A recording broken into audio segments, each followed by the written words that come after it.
آدھا شعبان کا مہینہ ایک طرف اور آدھا شعبان کا مہینہ دوسری طرف، درمیان والی جو رات ہے، حدیث شریف میں اسے کہا گیا لیلۃ النصف من شعبان، کہ آدھا شعبان ادھر آدھا شعبان ادھر، یہ درمیان والی رات ہے۔ اور نبی کریم صلی اللہ علیہ وسلم نے اس رات کے بارے میں جو ارشاد فرمایا، حضرت سیدنا علی المرتضیٰ کرم اللہ تعالی وجہ الکریم حدیث شریف کے راوی ہیں کہ ہمارے پیارے آقا صلی اللہ علیہ وسلم نے فرمایا، قوموا لیلہا وصوموا نہارہا، جب تمہاری زندگی میں شعبان کی 15ویں رات آئے، لیلۃ النصف من شعبان تمہاری زندگی میں جب بھی آئے، قوموا لیلہا، رات کو قیام کیا کرو، عبادت کیا کرو، وصوموا نہارہا، اور اگلے دن روزہ رکھا کرو۔ یہ رات عبادت کی رات ہے، یہ بخشش اور مغفرت کی رات ہے۔ نبی کریم صلی اللہ علیہ وسلم نے فرمایا کہ ہر رات اللہ تبارک تعالیٰ کی رحمت کا ایک دروازہ کھلتا ہے، وہ بھی رات کے پچھلے پہر کھلتا ہے، لیکن شعبان کی 15ویں رات اور ماہ رمضان کی لیلۃ القدر جب آتی ہے تو سورج غروب ہوتے ہی اللہ تعالیٰ کی رحمت کے 300 دروازے کھل جاتے ہیں۔ اور حدیث شریف میں آتا ہے کہ اللہ تبارک و تعالی اپنی شان کے لائق شعبان کی 15ویں رات جب سورج غروب ہوتا ہے تو غروب آفتاب کے ساتھ ہی اللہ تبارک و تعالی اپنی شان کے لائق آسمان دنیا پر نزول اجلال فرماتا ہے، اور سورج غروب ہونے سے لے کر اگلے دن سورج طلوع ہونے تک ساری رات آسمان سے ندائیں آتی ہیں، حل من مستغفر اغفر لہ، ہے کوئی بخشش مانگنے والا کہ آج ہم اسے بخش دیں، حل من مسترزق ارزق لہ، ہے کوئی رزق مانگنے والا کہ آج ہم اسے رزق عطا کر دیں۔ اور حدیث شریف میں آتا ہے کہ ساری رات یہ نداؤں کا سلسلہ جاری رہتا ہے، اور ارشاد ہوتا ہے کہ ہے کوئی فلاں حاجت میں مبتلا جو اپنی حاجت میری بارگاہ میں پیش کرے اور آج میں اس کی حاجت کو پورا کر دوں،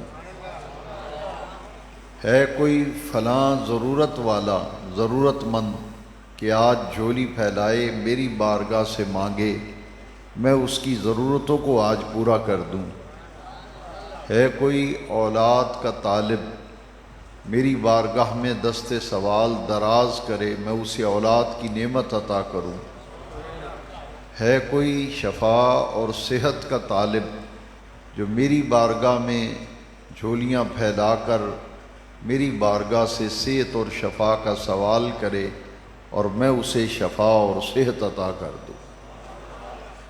یہ رات بھر یہ ندائیں آتی ہیں، اور جب بندے اللہ تبارک و تعالیٰ کے ذکر میں اس کی عبادت میں مصروف ہوتے ہیں تو بے نیاز رب دلوں کی حاجتیں جانتا ہے، دلوں کی مرادیں جانتا ہے، ہر شخص کے دلی مقاصد سے اللہ تبارک و تعالیٰ آگاہ ہے، تو اپنی اپنی دکھ اور اپنی اپنی پریشانیاں، اپنی اپنی حاجات اور اپنی اپنی دعائیں جب بندہ اپنے دل میں رکھ کر اپنے رب کو یاد کرتا ہے تو بن مانگے ہی رب ذوالجلال اپنے غیب کے خزانوں سے اسے عطا فرما دیتا ہے۔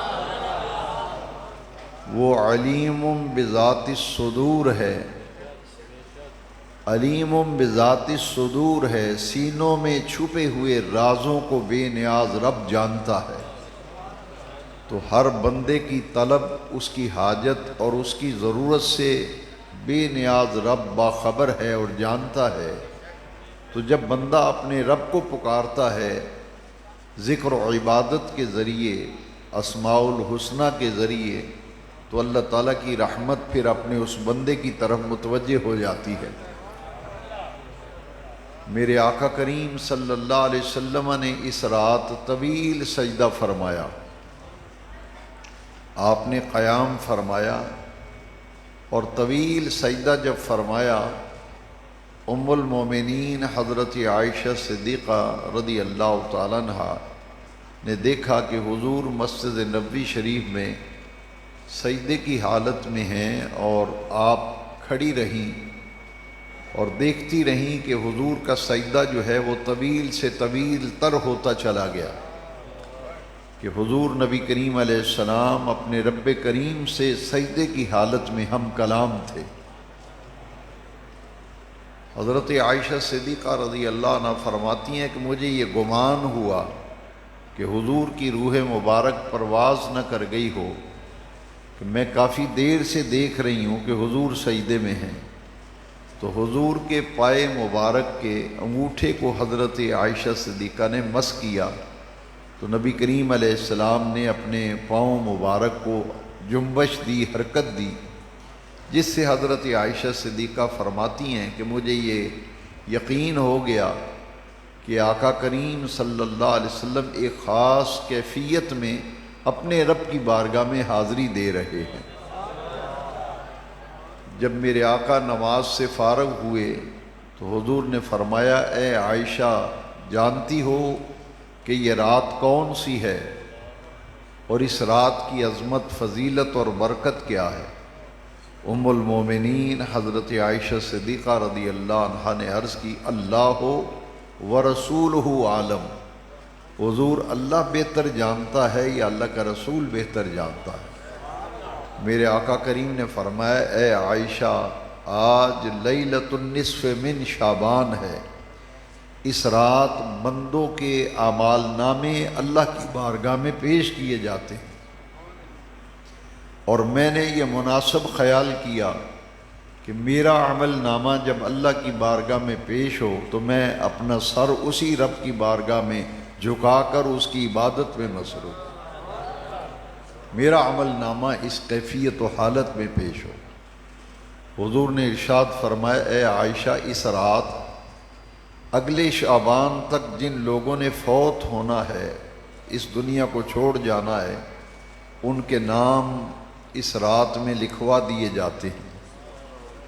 جتنے بچے پیدا ہونے ہیں، دنیا میں آنے والوں کے نام بھی اس رات لکھوا دیے جاتے ہیں، اور رزق مقسوم ہے اگلے شعبان تک، جس کو جو روزی ملنی ہے وہ بھی اللہ تبارک و تعالیٰ اس رات اس کا بھی فیصلہ فرما دیتا ہے۔ یہاں تک کہ حدیث شریف میں آتا ہے کہ جتنی آندیاں آنی ہیں، جتنی بارشیں ہونی ہیں، جتنے طوفان آنے ہیں، وہ سب اس رات اللہ تعالیٰ ان کا فیصلہ فرما دیتا ہے۔ قرآن مجید میں سورہ الدخان میں اللہ تبارک و تعالیٰ نے فرمایا، فیہا یفرق کل امر حکیم۔ مفسرین کرام فرماتے ہیں کہ اس آیت کریمہ میں اللہ تبارک و تعالیٰ نے اس رات کے بارے میں فرمایا کہ ہر حکمت والا کام جو ہے اس کا اس رات میں فیصلہ کر دیا جاتا ہے۔ اور اس رات کو نبی کریم علیہ السلام قبرستان بھی تشریف لے گئے۔ حدیث شریف میں آتا ہے کہ شعبان کی 15ویں رات تھی، اور ام المومنین حضرت عائشہ صدیقہ فرماتی ہیں کہ میں نے آقا کریم علیہ السلام کو دیکھا کہ آپ مدینہ منورہ کے قبرستان جنت البقیع شریف میں حضور شعبان کی 15ویں رات تشریف لے گئے، اور حضور نے اپنی نگاہ مبارک بار بار آسمان کی طرف اٹھاتے تھے، اور اپنے دونوں ہاتھوں کو پھیلا کر رب کریم کی بارگاہ میں حضور دعا فرما رہے تھے۔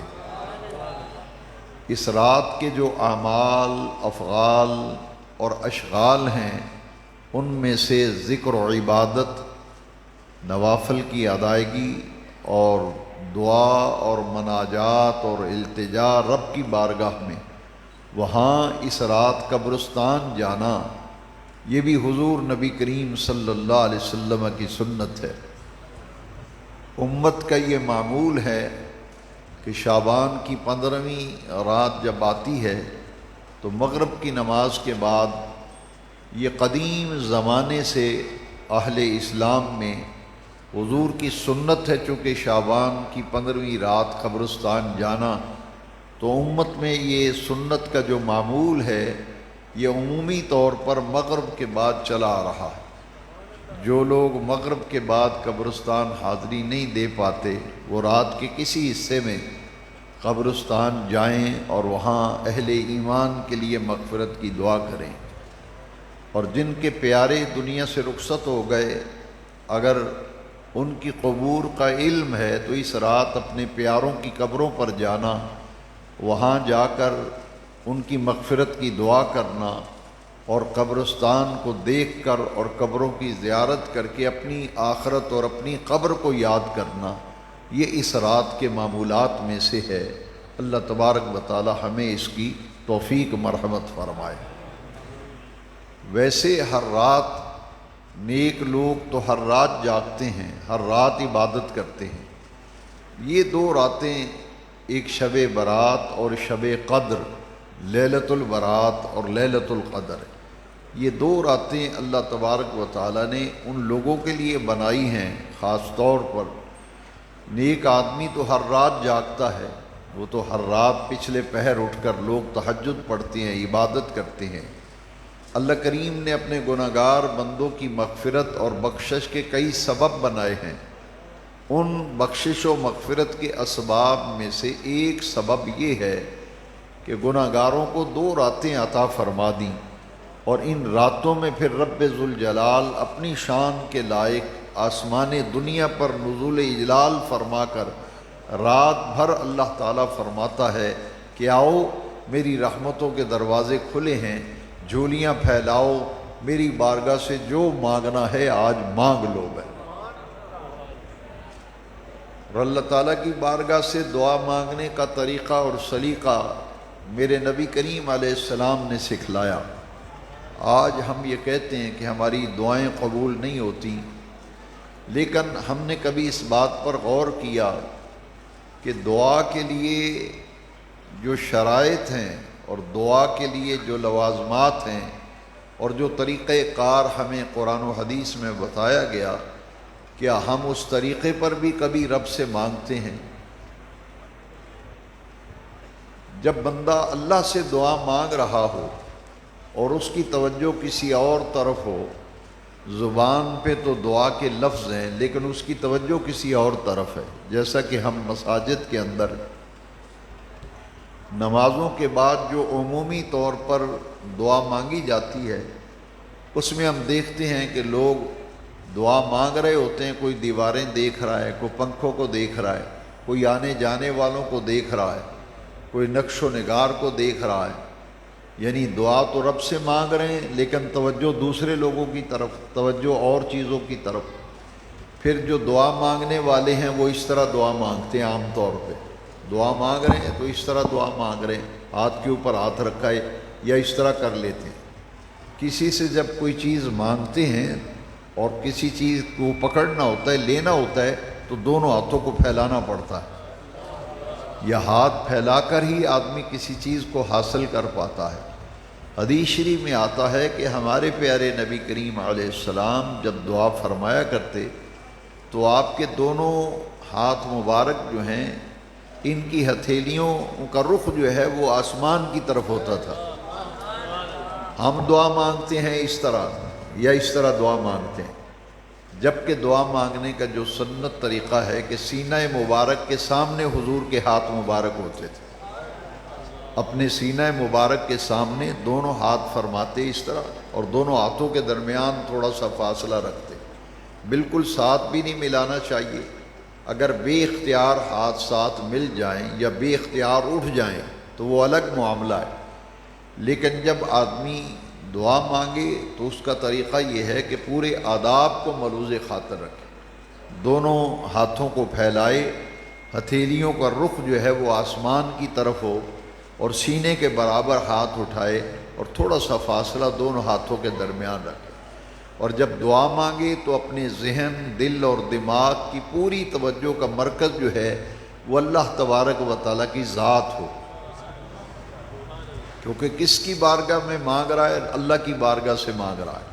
تو جب کامل توجہ ہوگی تو اللہ تبارک و تعالیٰ پھر اس دعا کو رد نہیں فرماتا۔ اور ہماری دعاؤں کا یہ طریقہ ہے، دعا جب ختم ہوتی ہے تو ہم اس طرح کرتے ہیں، جبکہ حدیث شریف میں آتا ہے کہ پیارے نبی کریم علیہ السلام جب دعا فرماتے تھے تو دعا جب ختم فرماتے تھے، یہ چہرے پہ جو ہاتھ پھیرتے ہیں ہم، یہ کوئی رسمن نہیں پھیرتے، بلکہ یہ حضور کی سنت ہے۔ نبی کریم علیہ السلام جب دعا ختم فرماتے تھے تو پورے چہرے پر حضور یوں ہاتھ پھیرتے تھے۔ تو دعا مانگ کر، چونکہ اللہ سے مانگ رہے ہیں تو اللہ کی عطا ہوتی ہے، تو پھر ہم اپنے چہرے پہ دونوں ہاتھوں کو جو پھیرتے ہیں، دعا مانگنے کے بعد چہرے پہ ہاتھ پھیرنا یہ حضور کی سنت ہے۔ اور پھر دعا مانگنے کے کچھ آداب ہیں۔ وہ آداب کیا ہیں؟ قرآن مجید میں فرمایا ادعونی استجب لکم، اللہ تعالیٰ فرماتے ہیں تم میری بارگاہ سے مانگو، مجھ سے دعا مانگو، میں تمہاری دعاؤں کو قبول کروں گا۔ ادعونی استجب لکم، میری بارگاہ میں مانگ کے تو دیکھو، مانگنے کا طریقہ سیکھو، مانگنے کا سلیقہ سیکھو۔ وہ کیا ہے؟ وہ پیارے نبی کریم علیہ السلام نے ہمیں طریقہ بتایا ہے۔ اگر دعا مانگنے والا اس طرح دعا مانگ رہا ہے، پتہ نہیں میری دعا قبول ہونی ہے یا نہیں، یا دعا مانگ رہا ہے اور اس کے دل میں یہ خیال ہے پتہ نہیں اللہ قبول کرے گا نہیں کرے گا، تو جب دعا مانگتے وقت بندے کی یہ سوچ ہو تو پھر اللہ سے گمان کیسا رکھنا چاہیے؟ حدیث شریف میں آتا ہے ان ظن عبدی بی، ان ظن عبدی بی، میرا بندہ میرے ساتھ جیسا گمان رکھتا ہے میں ایسے ہی اس سے معاملہ کرتا ہوں۔ ان ظن عبدی بی، حدیث شریف ہے، حدیث قدسی ہے، اللہ تعالیٰ فرماتے ہیں میرا بندہ مجھ سے جو گمان کرتا ہے میں اسی کے ساتھ وہی معاملہ کرتا ہوں۔ تو پھر کیا دعا مانگتے وقت کیا تصورات ہونے چاہیے، یہ سوچ کیا ہونی چاہیے، فکر کیا ہونی چاہیے؟ حدیث شریف میں آتا ہے جب اللہ کی بارگاہ میں دعا مانگو ادعوا اللہ وانتم موقنون بالاجابت، کتنی پیاری حدیث شریف ہے۔ حضور نے فرمایا جب اللہ سے مانگو تو اس یقین کے ساتھ مانگو کہ میرا رب کریم مجھے ضرور عطا فرمائے گا۔ ادعوا اللہ، اپنے اللہ سے دعا مانگو، وانتم، تمہاری حالت یہ ہونی چاہیے، وانتم موقنون بالاجابت، تمہیں دعا کی قبولیت کا پختہ اور پکا یقین ہو، یہ یقین رکھ کے دعا مانگو گے کہ میرا رب ضرور میری دعا قبول فرمائے گا، وہ مجھے ضرور عطا فرمائے گا۔ جب پورے یقین سے کوئی توجہ سے اللہ سے مانگتا ہے تو اللہ تبارک و تعالیٰ اس پر اپنی رحمتوں کی بارش فرماتا ہے۔ ادعوا اللہ وانتم موقنون بالاجابت، پھر دعا مانگتے ہوئے ادھر ادھر نہیں دیکھنا چاہیے، ادھر ادھر توجہ نہیں کرنی چاہیے، بلکہ توجہ کا مرکز ذات الہی ہونی چاہیے، اور اللہ کی ذات کی طرف کامل توجہ کر کے جو دعا مانگی جاتی ہے یقیناً وہ اللہ کی بارگاہ میں قبول ہوتی ہے۔ دوسرا حدیث شریف میں طریقہ بتایا گیا کہ جو بندہ اخلاص کے ساتھ اللہ کی بارگاہ میں دعا کرتا ہے، یقین کامل کے ساتھ اور توجہ کامل کے ساتھ، تو پھر کیا ہوتا ہے؟ جیسے حدیث شریف میں آئے ان اللہ یستحیی، یہ چھوٹی چھوٹی حدیثیں ہیں مگر ان کو غور سے سننا، سیکھنا اور سمجھنا چاہیے۔ ایمان کو تازگی ملتی ہے، دل کو سکون ملتا ہے کہ ہمارا رب کتنا کریم ہے۔ اللہ تبارک و تعالیٰ ارشاد فرماتے ہیں لا تقنطوا من رحمت اللہ، اللہ کی رحمت سے مایوس نہ ہونا۔ لا تقنطوا من رحمت اللہ، اللہ کی رحمت سے نا امید اور مایوس کبھی نہیں ہونا چاہیے۔ ان اللہ یغفر الذنوب جمیعا۔ بتائیے کتنا ہم نے جرم کیا ہے خدا کا، اللہ کی نافرمانی کی ہے تو جرم کیا ہے نا۔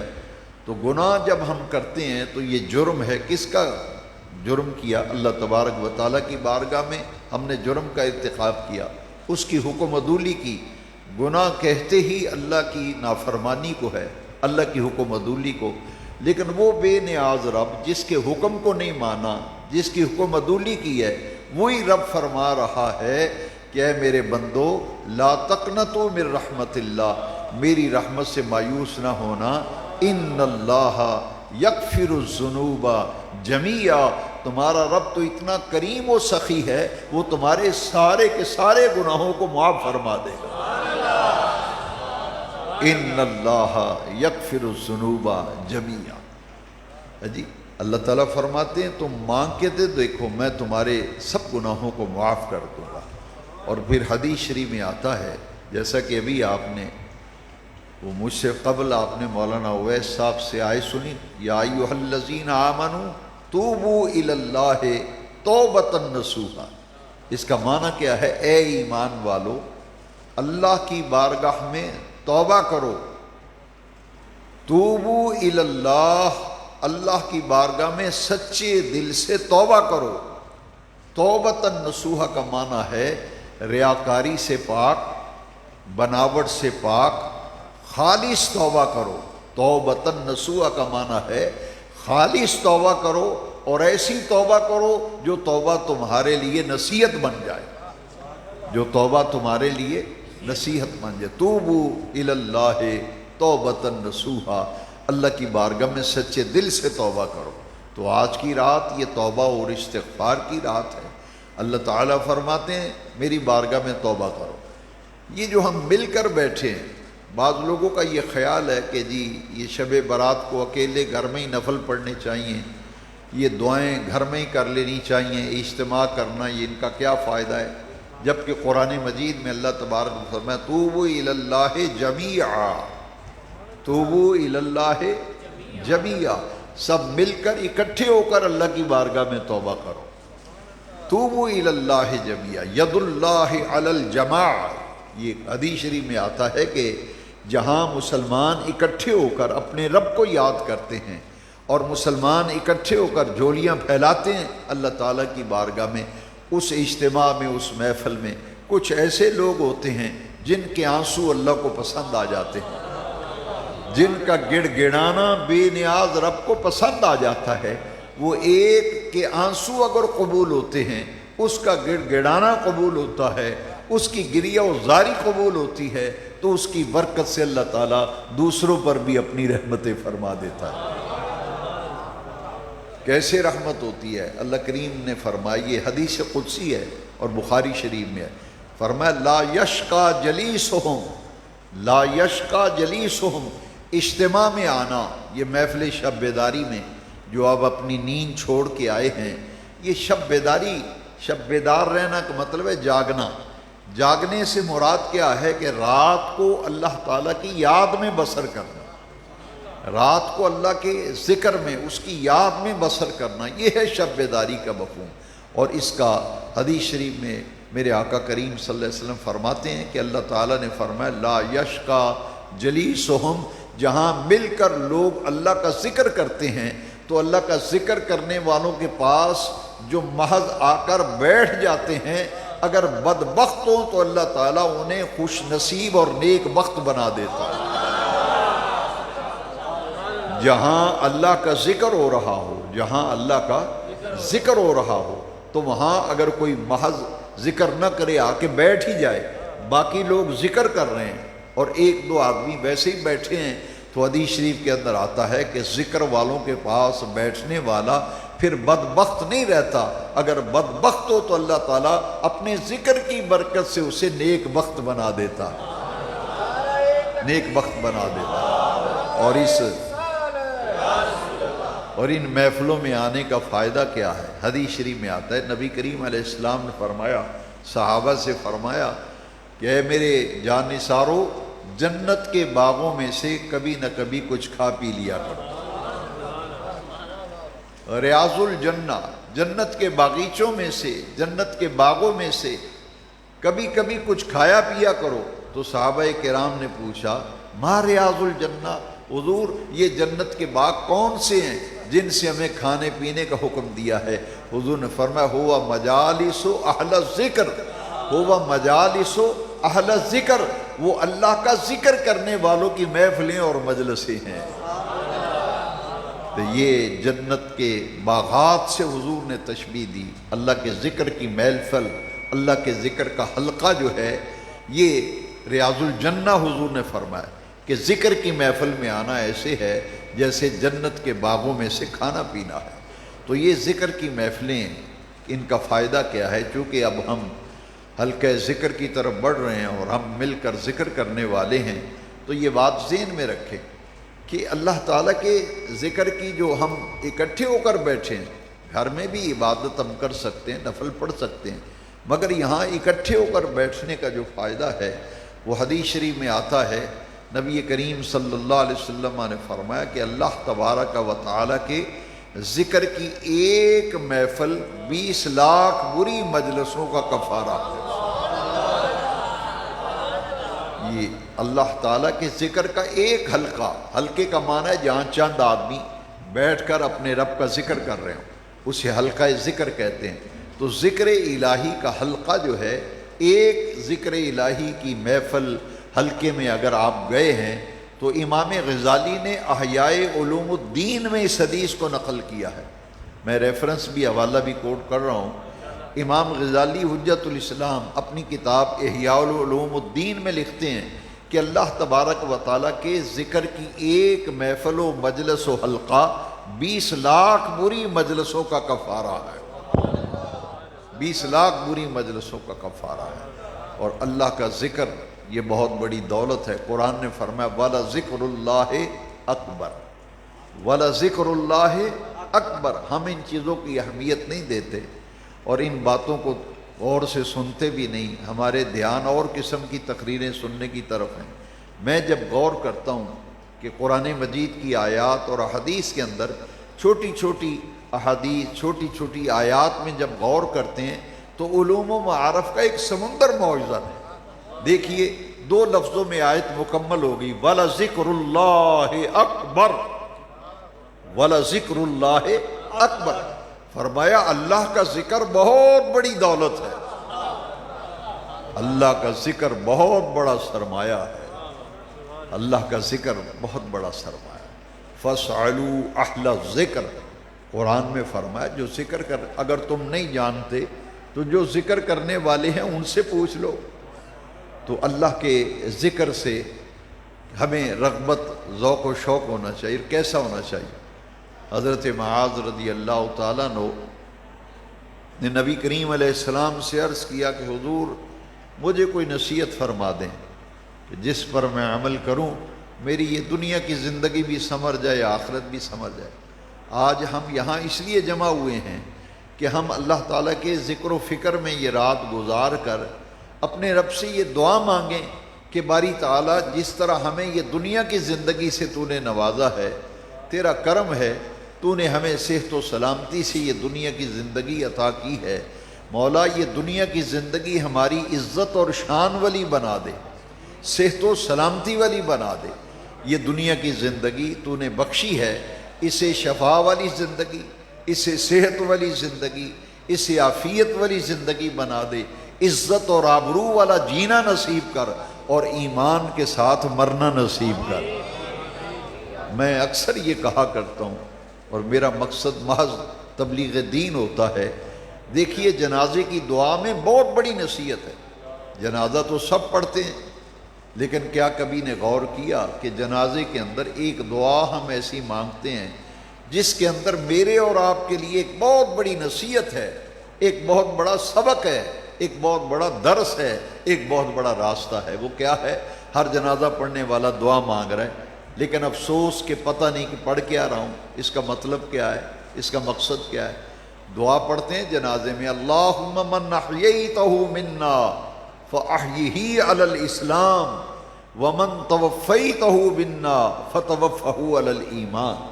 یا اللہ ہم میں سے جسے تو زندہ رکھے اسے دین اسلام پر زندہ رکھ. من احییتہ منا فاحیہ علی الاسلام، یا اللہ ہمیں زندہ رکھ تو دین اسلام پر زندہ رکھ، ہمیں اسلام پر چلنے والی زندگی عطا فرما. ومن توفیتہ منا، اور ہم میں سے جسے تو موت دے، اور ہماری جب موت کا وقت آئے فتوفہ علی الایمان، اور ایمان کی حالت میں ہمیں مرنا نصیب کرنا.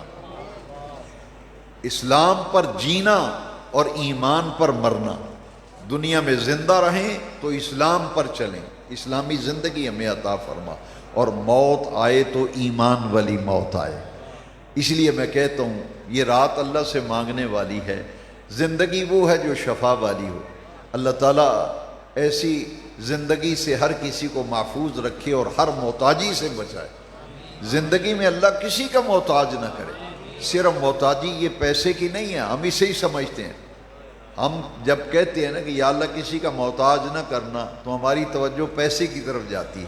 نہیں، ایک اس سے بھی بڑی محتاجی ہے کہ مریض اس حالت میں پہنچ جائے کہ خود پانی نہیں پی سکتا، بچے اس کے منہ میں چمچ سے پانی ڈالتے ہیں، جی وہ خود واش روم میں نہیں جا سکتا، بیٹے اور اولاد اٹھا کے واش روم میں لے جاتی ہے. یہ بھی حاجت مند زندگی ہے. تو دعا مانگنی چاہیے اللہ دنیا میں ہر قسم کی محتاجی سے بچائے، ہر قسم کی محتاجی سے بچائے. اللہ محتاج رکھے تو بس اپنا ہی رکھے، اپنے سوا اللہ ہمیں کسی کا محتاج نہ رکھے. تو جب ہم دنیا کی زندگی رب سے مانگنی چاہیے، کھل کر مانگنی چاہیے. یا اللہ ہمیں عزت والی زندگی دے، ہمیں شان والی زندگی دیں. دنیا میں جئیں تو شان سے جئیں، دنیا میں جئیں تو عزت سے جئیں، آبرو سے جینا نصیب فرما. صحت، عافیت، سلامتی والی زندگی دے، اور جب موت آئے تو پھر لبوں پر کلمہ جاری ہو. اس سے زیادہ بندہ مومن کی کو خوش قسمتی ہے کہ موت آئے تو کلمہ جاری ہو. کیا ان لوگوں کی خوش نصیبی ہے جن کو میں نے کئی بزرگوں کو جاتے ہوئے دنیا سے دیکھا، نام نہیں لیتا.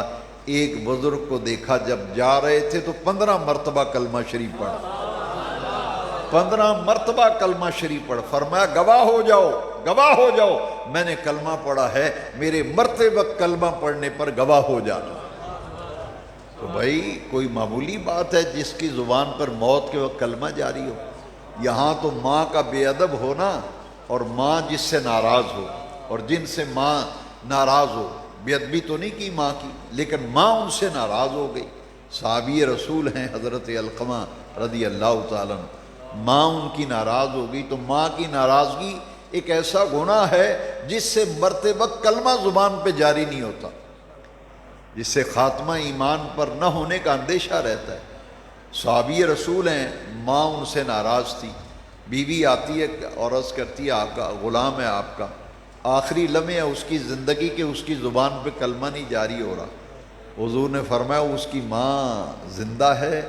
ہاں آقا ماں تو زندہ ہے. فرمایا ماں ناراض تو نہیں کہیں؟ کہ حضور ماں ناراض ہے. فرمایا یہی وجہ ہے کہ اس کی زبان پہ کلمہ نہیں جاری ہو رہا. جی سوء ایمان کا اندیشہ ہے نا، ماں باپ ناراض ہو. تو حضور نے ان کی والدہ کو بلایا، فرمایا تیرا بیٹا تکلیف میں ہے تو اپنے بیٹے کو معاف کر دے. اس نے کہا حضور میں ہرگز نہیں معاف کروں گا، ہرگز معاف نہیں کروں گی. تو حضور نے فرمایا تو بیٹے پہ ناراض کیوں؟ حضور بس اتنی سی بات ہے کہ وہ اپنی بیوی کو مجھ پر ترجیح دیتا تھا، میری بات کو اہمیت نہیں دیتا، بیوی کی بات کو اہمیت دیتا ہے. اور مجھے بیوی اور ماں جب تقابل ہو جائے تو پھر بیوی کو ترجیح دیتا ہے، اس وجہ سے میں اس سے ناراض ہوں. ماں کا حق زیادہ ہے لیکن وہ بیوی کو ترجیح دیتا ہے. حضور نے فرمایا اسی وجہ سے ماں کی ناراضگی جو ہے یہ سوء ایمان کا اندیشہ ہے کہ مرتے وقت ایمان نصیب نہیں ہوتا، ماں باپ ناراض ہوں، کلمہ نصیب نہیں ہوتا. حضور نے فرمایا اپنے بیٹے کو معاف کر دے. وہ کہا حضور میں نہیں معاف کرتی. اب حضور نے ایک حکمت بھرا انداز اختیار فرمایا. وہ فرمایا اچھا تو معاف نہیں کرتی تو پھر ایسا کرو، حضرت بلال سے حضور نے فرمایا کہ جاؤ بلال لکڑیوں کا ایک گٹھا لے آؤ اور اس میں آگ لگاؤ اور اس کو اٹھا کر اس آگ میں جلا دو. کیوں؟ فرمایا اس لیے کہ وہ دنیا کی آگ میں جل جائے، آخرت کی آگ میں تو جلنا ہی ہے. تو اس کو دنیا کی آگ میں جلا دو۔ یہ حضور نے انداز اختیار فرمایا تربیت کا اور تعلیم کا۔ اس میں حکمت یہ تھی کہ ماں کی مامتا پر چوٹ لگانا مقصود تھا۔ ماں برداشت نہیں کرتی کہ میرا بیٹا آگ میں جلے، آخر ماں تھی نا۔ تو حضور نے فرمایا بلال جاؤ لکڑیوں کا گٹھا لے آؤ، جلاؤ اس کو آگ کے اندر۔ تو ماں چیخ اٹھی، کہا حضور میرا بیٹا ہے، خدا کے لیے آگ میں نہ جلائیں، میرا بیٹا ہے، میرا جایا ہوا ہے، اس کو آگ میں نہ جلائیے۔ فرمایا دنیا کی آگ میں جلنا تجھے پسند نہیں تو آخرت کی آگ میں جلنا تجھے پسند ہے۔ وہ سمجھ گئیں کہ سرکار کیا چاہتے ہیں۔ حضور میں اللہ رسول کو گواہ بنا کے کہتی ہوں میں نے اسے معاف کیا۔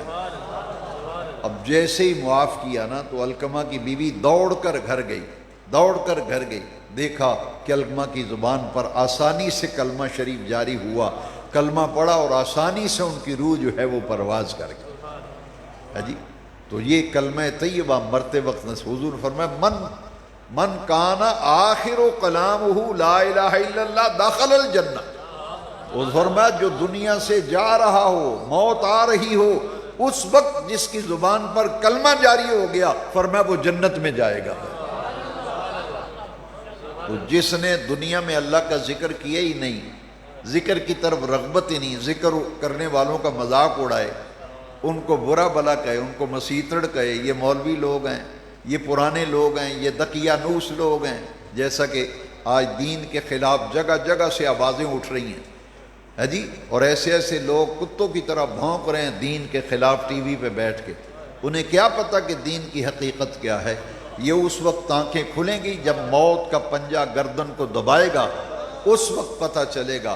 اور قیامت کے دن قرآن میں آتا ہے، پھر آواز آئے گی لمن الملک اليوم، بتاؤ آج کس کی حکومت ہے، کس کا اقتدار ہے، کس کی بادشاہی ہے؟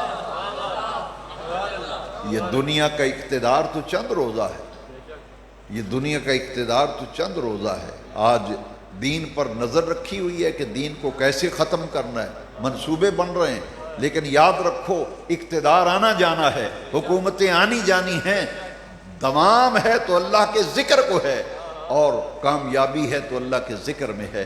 قرآن مجید میں فرمایا دم نہیں مارے گا، بڑے بڑے حکمران دم نہیں ماریں گے، آواز آئے گی لمن الملک اليوم، بتاؤ دنیا کے حکمرانوں بادشاہوں تمہارے سامنے کو پر نہیں مارتا تھا، بتاؤ آج کس کی حکومت ہے، اقتدار کس کا ہے، بادشاہت کس کی ہے؟ میدان محشر میں سناٹا جائے گا، جب سناٹا چھا جائے گا تو پھر اللہ کریم خود فرمائے گا۔ بے نیاز قرآن ہے، یہ قصہ کہانی نہیں ہے، یہ حدیث نہیں ہے جسے کو ملا ضعیف کہہ دے، قرآن کی آیت ہے۔ جب اللہ فرمائے گا نا بتاؤ آج اقتدار کس کا، آج حکومت کس کی، تو ہر کوئی خاموش ہو جائے گا، پھر اللہ کریم کی آواز آئے گی للہ الواحد القہار، آج حکومت ہے، اقتدار ہے، بادشاہی ہے تو اللہ واحد قہار کی بادشاہی ہے، وہ رب العالمین ہے، وہ احکم الحاکمین ہے۔ قل اللہم مالک الملک، اے اللہ تو سب ملکوں کا مالک ہے، سب ملکوں کا مالک ہے، وہ موت کا بھی خالق ہے، وہ حیات کا بھی خالق ہے۔ الذی خلق الموت والحیات لیبلوکم ایکم احسن عملا۔ تو موت کے وقت کلمہ نصیب ہونا۔ ایک صحابی حضرت معاذ کی میں بات کر رہا تھا، حضور مجھے کوئی نصیحت فرمائیے، تو دیکھیے چند جملوں میں حضور نے کیسی نصیحت فرمائی۔ یہ تو دل پر نقش کرنے والی نصیحت ہے نا، ہمیں چاہیے کہ ہم اپنے دلوں پر یہ حدیث نقش کر لیں۔ حضور نے فرمایا اگر نصیحت سننا چاہتا ہے تو میری نصیحت پلے باندھ لے، ان تموتا ولسانک رطب بذکر اللہ عز وجل، جب تجھے موت آئے تو تیری زبان اللہ کے ذکر سے تر ہوگا، جب تجھے موت آئے تو تیری زبان اللہ کے ذکر سے تر ہو۔ تو دنیا میں جس کو اللہ کے ذکر کی لذت ہی نہیں پڑی، مزہ ہی نہیں حاصل کیا، جسے اسے کیا پتہ کہ ذکر الہی کیا ہے۔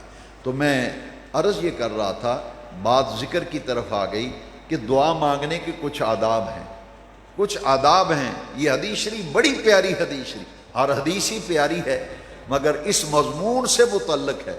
کتنی پیاری حدیث ہے، کتنی تعلیم ہے اس میں، ہمیں دین سیکھنا چاہیے، دین کی باتوں کو سمجھنا چاہیے۔ دیکھیے نصیحت اور حکمت کی بات دین کی۔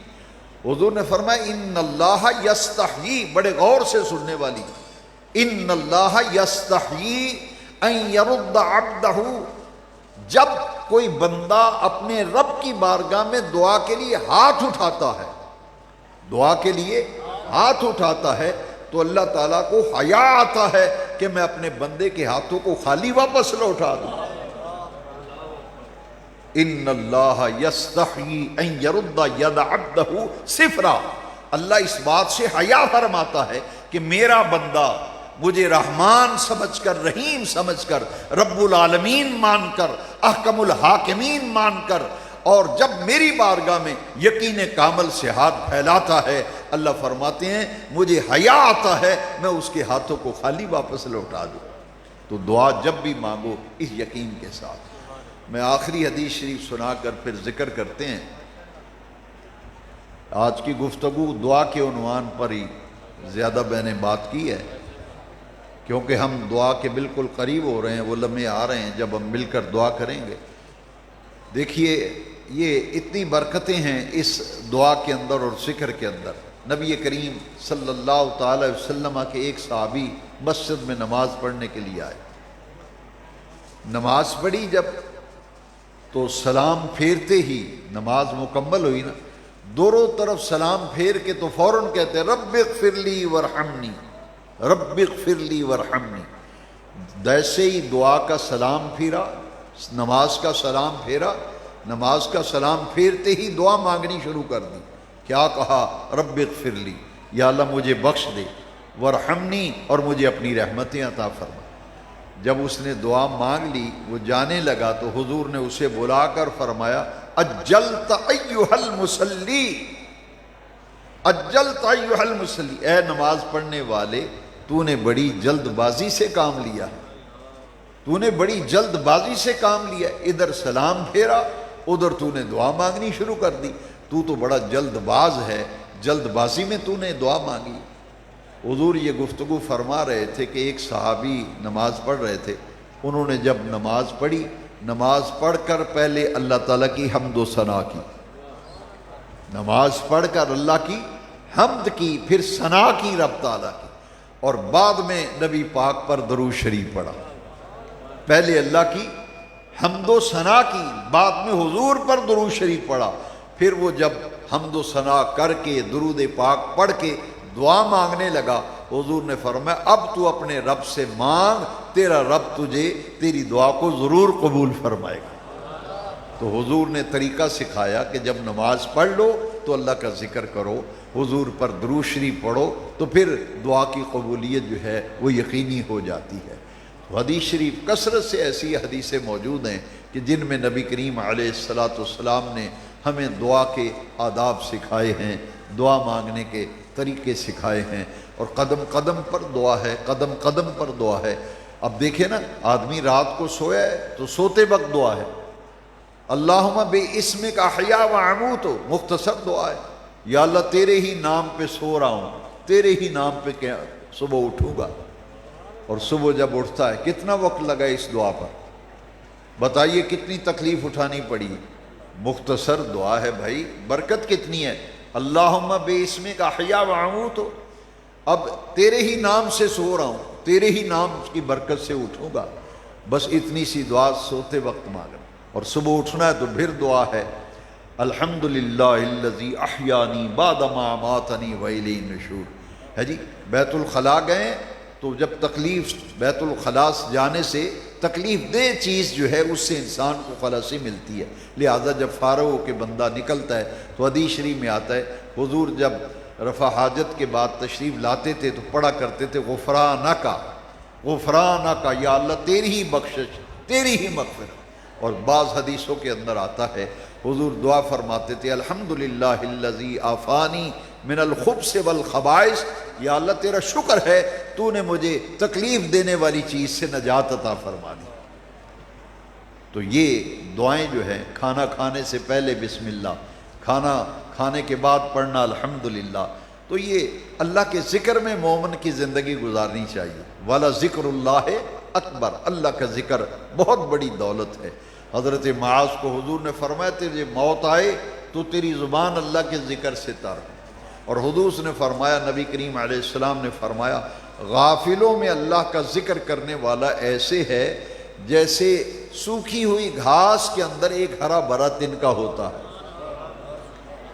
تو ذکر کی طرف کتنی توجہ دلائی گئی ہے۔ ہمیں چاہیے کہ ہم اللہ تبارک و تعالیٰ کے ذکر کی طرف راغب ہوں، اور دعا کرنے سے پہلے اللہ کی حمد و ثنا، اس کا ذکر اذکار، اور پھر حضور پر محبت سے درود شریف پڑھنا، اور پھر دعا مانگنا۔ یہ ہے طریقہ میرے نبی کریم علیہ السلام نے جو ہمیں تعلیم دیا، جو قرآن مجید میں ہمیں تعلیم دیا گیا۔ اور ذکر تو اللہ تعالیٰ کے بے شمار ہیں، بے شمار ذکر کے الفاظ ہیں، مگر اس کے لیے ایک نصاب ہوتا ہے، ایک نصاب بنا لیا جائے۔ دیکھیے 3 ایسی باتیں آج میں آپ کو بتا رہا ہوں، جتنی بھی تکلیفیں، مصیبتیں، دکھ انسان کو گھیر لیتے ہیں، اور انسان کو پیسے کی پریشانی، مالی پریشانی، رزق کی تنگی آ گئی، گھر کے حالات اچھے نہیں رہے، دشمنوں نے پریشان کیا ہوا ہے، بڑی دکھ تکلیف، مقدمے آ گئے، کوئی معاملات میں الجھ جاتا ہے بندہ، تو قرآن و حدیث کے گہرے مطالعے کے بعد 3 وظیفے ایسے ہیں جو حضور نے رزق کی تنگی کے بارے میں، کئی صحابہ نے رزق کی تنگی کا شکوہ کیا تو حضور نے انہیں فرمایا کہ کثرت سے استغفار پڑھا کرو۔ اگر مالی پریشانیاں ہیں، قرضہ بڑھ گیا ہے، آمدن کم ہے، خرچے زیادہ ہیں، تو حدیث شریف میں بتایا گیا کثرت سے پڑھو استغفر اللہ ربی من کل ذنب واتوب الیہ، استغفر اللہ ربی من کل ذنب واتوب الیہ۔ اور جو پریشانیاں آتی ہیں انسان میں، ایک بزرگ نے لکھا ہے کہ پریشانیاں جو ہیں حالات کی وجہ سے نہیں آتی، پریشانیاں حالات کی وجہ سے نہیں آتی، خیالات کی وجہ سے آتی ہیں۔ وہ جو خیال آتے ہیں نا بندے کو، وہ پریشانیاں کہلاتے ہیں۔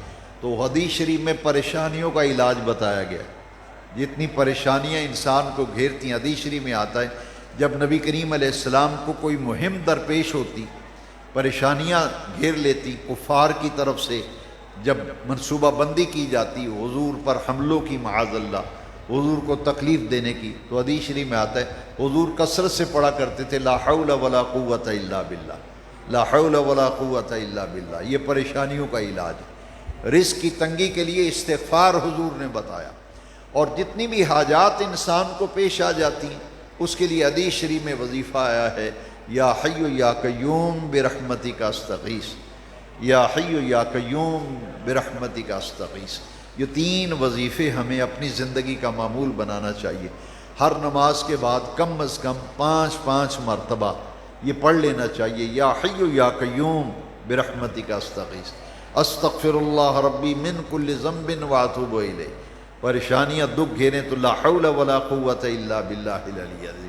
اور درود شریف جو ہے، درود شریف یہ تمام بیماریوں کا علاج ہے، اور اس کے لیے مختصر ایک وظیفہ بزرگوں نے تجویز کیا ہے، وہ ہے سیدنا کریم صلی اللہ علیہ وسلم۔ مختصر وظیفہ، بلکہ ایک بزرگ نے لکھا ہے کہ ایک اللہ کا ولی تھا، وہ جنگل میں جا رہا تھا، اکیلا تھا، جنگل میں جا رہا تھا تو جنگل کی بلائیں جو ہیں اس پہ حملہ آور ہو گئی۔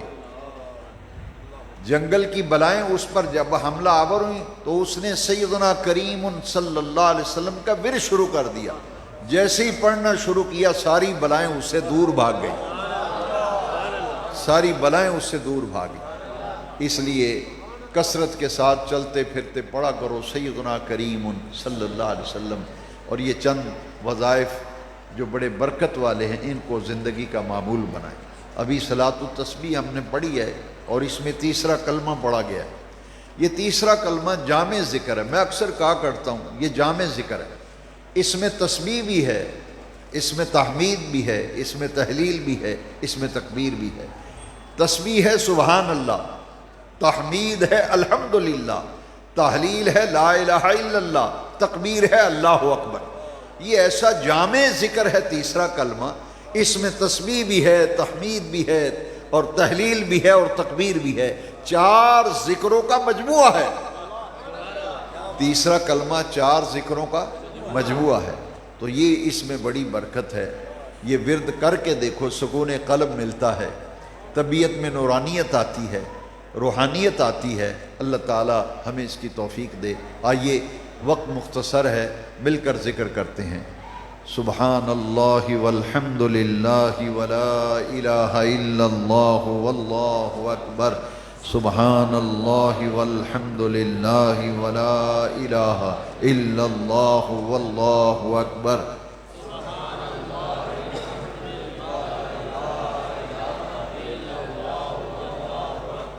سبحان اللہ والحمد للہ ولا الہ الا اللہ واللہ اکبر۔ سبحان اللہ والحمد للہ ولا الہ الا اللہ واللہ اکبر۔ سبحان اللہ والحمد للہ ولا الہ الا اللہ واللہ اکبر۔ سبحان اللہ واللہ اکبر۔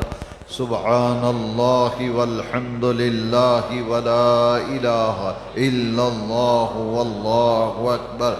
سبحان اللہ والحمد للہ ولا الہ الا اللہ واللہ اکبر۔ سبحان اللہ والحمد للہ ولا الہ الا اللہ واللہ اکبر۔ سبحان اللہ والحمد للہ ولا الہ الا اللہ واللہ اکبر۔ سبحان اللہ والحمد للہ ولا الہ الا اللہ واللہ اکبر۔ سبحان اللہ والحمد للہ ولا الہ الا اللہ واللہ اکبر۔ سبحان اللہ والحمد للہ ولا الہ الا اللہ واللہ اکبر۔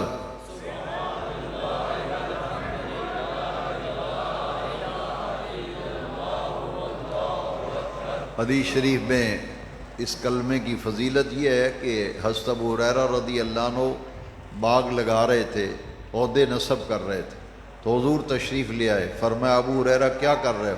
حضور میں پودے لگا رہا ہوں، بوٹے لگا رہا ہوں، باغ نصب کر رہا ہوں۔ حضور نے فرمایا یہ دو پودے اور بوٹے اور باغ تو لگا رہا ہے، ان پر تو خزاں بھی آ سکتی ہے۔ فرمایا تجھے ایسا باغ نہ بتاؤں، ایسے پودے اور بوٹے نہ بتاؤں، وہ لگائے تو کبھی بھی خزاں ان کے قریب نہ آئے، وہ ہمیشہ ہرے بھرے رہیں۔ تو حضرت ابو ہریرہ نے عرض کی میرے مقدر کا ستارہ چمک اٹھے، حضور کرم گستری فرمائیں۔ حضور فرمائے یہ پودے لگا، سبحان اللہ والحمد للہ ولا الہ الا اللہ واللہ اکبر۔ سبحان اللہ والحمد للہ ولا الہ الا اللہ واللہ اکبر۔ سبحان اللہ والحمد للہ ولا الہ الا اللہ واللہ اکبر۔ سبحان اللہ والحمد للہ ولا الہ الا اللہ واللہ اکبر۔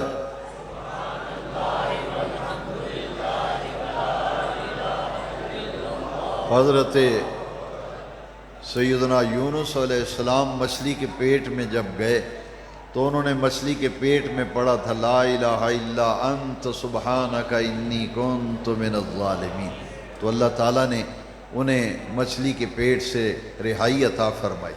اور قرآن مجید میں اللہ تعالیٰ نے فرمایا جس طرح ہم نے یونس کو ان کلمات کے پڑھنے کی برکت سے مچھلی کے پیٹ سے رہائی عطا فرمائی، قیامت تک ایمان والوں کو بھی اسی طرح رہائی عطا فرمائیں گے۔ تو اس آیت کریمہ سے یہ بات معلوم ہوئی کہ کسی بھی مصیبت میں کوئی بندہ گرفتار ہو جائے، پھنس جائے، تو پھر اس آیت کریمہ کا ورد کرنا چاہیے۔ لا الہ الا انت سبحانک انی کنت من الظالمین، لا الہ الا انت سبحانک انی کنت من الظالمین، لا الہ الا انت سبحانک انی کنت من الظالمین، لا الہ الا انت سبحانک انی کنت من الظالمین،